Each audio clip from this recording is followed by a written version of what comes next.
Yes sir.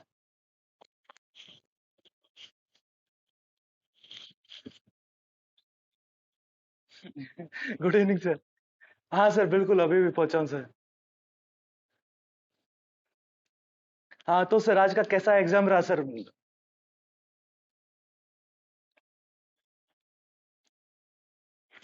Yes sir.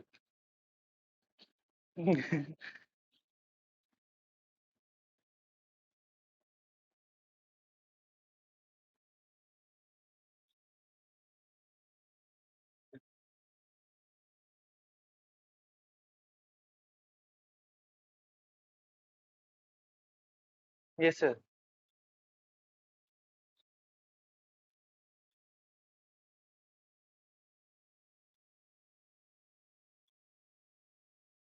Yes sir.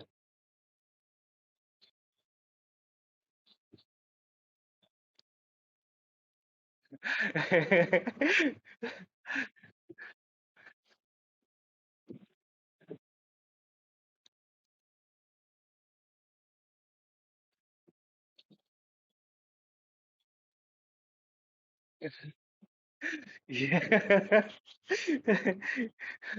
अड्डा जिंदाबाद sir.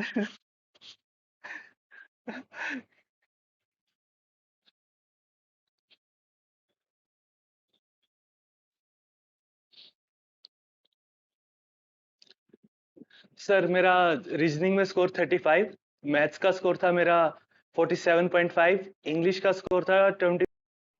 Yes sir. Sir सबसे पहली बात तो सर कि आप मैंने प्रिपरेशन बहुत पहले से स्टार्ट की है सर, उसी वजह से ये स्कोर आया है। तो इन 15 दिन में अगर कोई अभी स्टार्ट कर रहा है या फिर थोड़ी बहुत पहले किया है, तो इतना स्कोर टारगेट करना गलत होगा सर। सबसे पहली बात तो ये सर। तो हमने लेना है सर सिलेक्शन।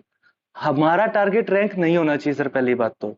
और इस इन 15 दिन, यस सर, इन 15 दिनों में सर, सबसे पहले सर हमें जैसे पजल्स है सर, अगर आपको किसी भी स्टूडेंट को किसी पर्टिकुलर पजल में दिक्कत आ रही है, जैसे 6 टाइप की पजल होगी, 7 टाइप की होगी, आप 4 टाइप की अच्छे से बना रहे हो, तो आप इस टाइम पे उन पे ध्यान दे लो। बाकी 2 टाइप को अभी स्किप कर दो बेशक से, क्योंकि अभी सिर्फ 15 दिन है सर। आप 15 दिन में समझ तो सकते हैं पजल को, लेकिन मेंस के लेवल की वो फ्रीक्वेंसी बनानी, वो टफ हो जाएगी थोड़ी। और उसको बनाने के चक्कर में आप कहीं और हैम्पर ना कर जाओ सर। पहली बात तो ये सर। और सर हमें सारे क्वेश्चन टारगेट ही नहीं करने हैं कि जैसे अ, अगर 35 क्वेश्चन मैथ में आ रहे हैं, 40 रीजनिंग में आ रहे हैं, तो हमारा टारगेट होना चाहिए हमें वो ही क्वेश्चन करने हैं सबसे पहले, जो हमें बिल्कुल कॉन्फिडेंस है हम कर लेंगे। ये नहीं कि हम कर सकते हैं, वो नहीं सर। अब जो ये है कॉन्फिडेंस है कि हाँ ये तो आराम से होगा, मैंने इस टाइप का कर रखा है, सबसे पहले हम वो क्वेश्चन अटेम्प्ट करेंगे। क्योंकि सर जब एग्जाम एक बार फ्लो बन जाएगा ना, उसके बाद सर पेपर में जो क्वेश्चन कम आता होगा ना सर, वो भी आराम से निकलेगा। सबसे पहली बात है फ्लो की सर। क्योंकि अगर मैं पहली पजल में फंस गया, तो फिर सर वो कॉन्फिडेंस लूज कर देते हैं सर। उसके बाद सर, जैसे आप एलआर करवाते थे, लॉजिकल रीजनिंग के जो क्वेश्चंस होते थे सर, सर मेरा ये मानना है पर्सनली, वो क्वेश्चन बहुत इजी होते हैं।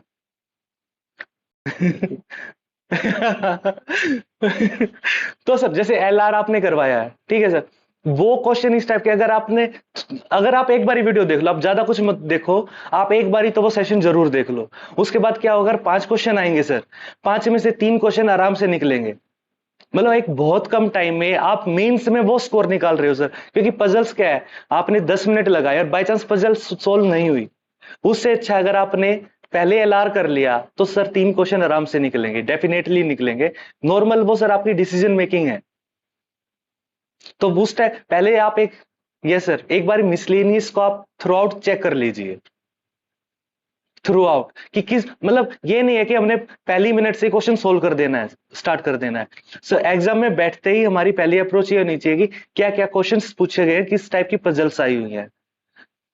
तो हम पहले 5 मिनट आप बेशक इसमें लगा दीजिए कि इस टाइप की पजल आई है, मुझे ये अटेम्प्ट करनी है, ये मुझे बिल्कुल भी नहीं करनी है। अगर मैंने बाकी सारे क्वेश्चन कर लिए तो ही देखूंगा मैं इसको, उससे पहले मैं नहीं देखूंगा। पहले ये सॉर्ट आउट कर लीजिए। वो 5 मिनट इन्वेस्ट कर ली ना सर, वो आपका पूरा पेपर बना देंगे। क्योंकि सबसे बड़ी गलती क्या हुई है, मैंने भी की है सर कई बारी, कि मैं सोचता हूँ इस टाइप की पजल्स, इस टाइप का डीआई मैं सोल्व कर लूंगा, कर सकता हूं। तो सर जब कर सकता हूं की बात आ जाएगी ना सर, तो अगर बाय चांस नहीं हुआ तो मैंने 8 मिनट इन्वेस्ट कर दी सर, और उसके बाद जब मैं स्किप करूंगा मेरा मोरल बहुत ज्यादा डाउन होगा। तो सबसे पहले हम वो ही क्वेश्चन करेंगे, पहले तो मिसलेनियस में सर, कि जो क्वेश्चन मैं कर सकता हूं कर लूंगा। उसके बाद पजल्स में आएंगे हम, ये पजल तो मैं कर लूंगा। और उस बीच में भी अगर आपको ये लग रहा है कि हाँ कर सकता, मतलब कर रहा हूं लेकिन अटेम्प्ट नहीं हो रहा है, तो स्किप करना बहुत अच्छा ऑप्शन है सर। क्योंकि उस पे 4 मिनट और इन्वेस्ट करने से अच्छा है आप कहीं और अपना टाइम इन्वेस्ट करें सर।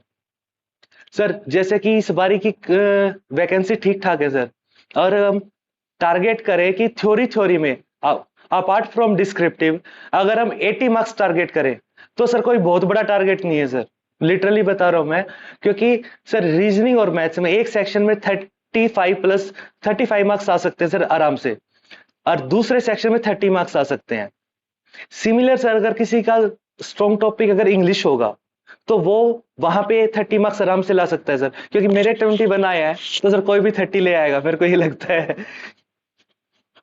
तो सर ये कंबाइंड स्कोर अराउंड 60 मार्क्स हो गया सर, दो सब्जेक्ट्स का। उसके बाद सर अगर कोई बोलता है कि मेरे को जनरल अवेयरनेस में दिक्कत है, तो सर अगर आप वहां पे कट ऑफ क्लियर करते हो एक बारी के कुछ मिनट के लिए, मान ले कि आप सिर्फ वहां पे 5 नंबर लेके आ रहे हो, 65 सर, और सर इंग्लिश में 20 मार्क्स आ गए सर, तो सर ये स्कोर हो गया 85, अगर सिर्फ बाइफरकेट करें तो सर। और सर अगर हम डिस्क्रिप्टिव में 15 नंबर लाना बड़ी बात नहीं है सर, 100 नंबर आ गए घर से उठा के लेके जाएंगे, आप ही बोलते हो।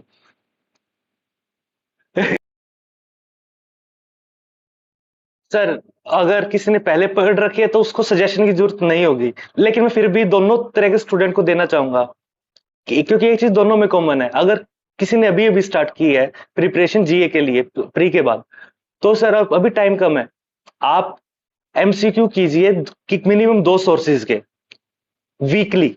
तो पिछले 6 महीने के जो एमसीक्यू लगाओगे तो लगभग ये लगा लो 2 सोर्सेज के मिला के लगभग 7200 एमसीक्यू हो जाएंगे, सॉरी 4800 एमसीक्यू हो जाएंगे सर, 4800 सर, 6 महीनों के। और मैं लिटरली बोल रहा हूँ सर कि 4 दिन में कवर हो सकते हैं ये एमसीक्यू, जब आप खाना खा रहे हो ना तब एमसीक्यू हो जाएंगे। क्योंकि मैं 2 सोर्सेज इसलिए बोल रहा हूँ सर, क्योंकि आईबीपीएस पूछ रहा है सर बिल्कुल डेप्थ में।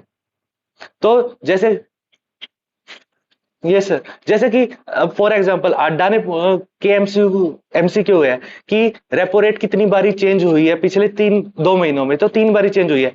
एक कंसेप्ट यहाँ पे कर, दूसरी किसी सीरीज का एमसीक्यू ये आ जाएगा कि हाउस कमेटी में कौन कौन बैठा है, क्या चेंज हुआ है, तो वो एक डेप्थ अच्छे से क्रिएट हो जाएगी सर।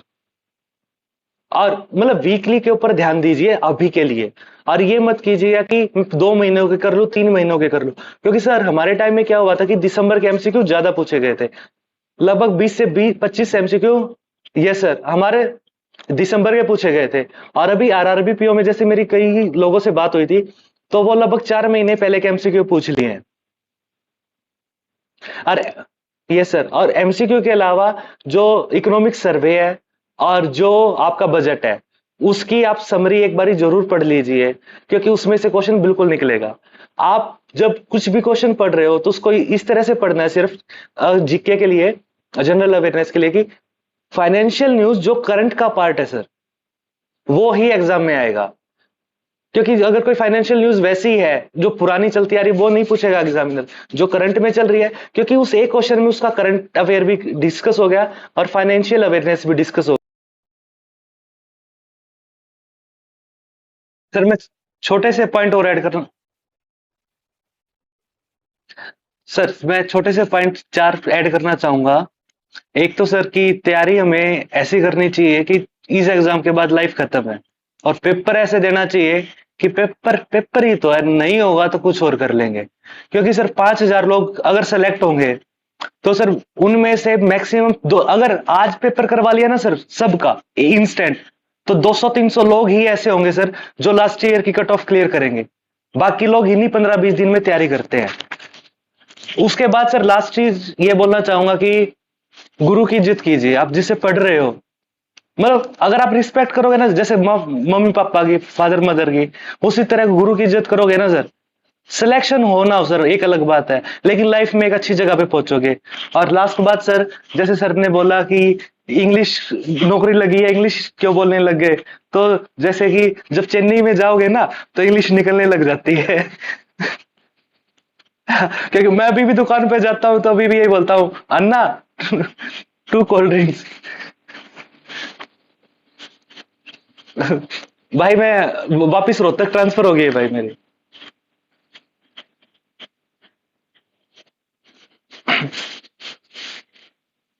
अच्छा सर। अच्छा।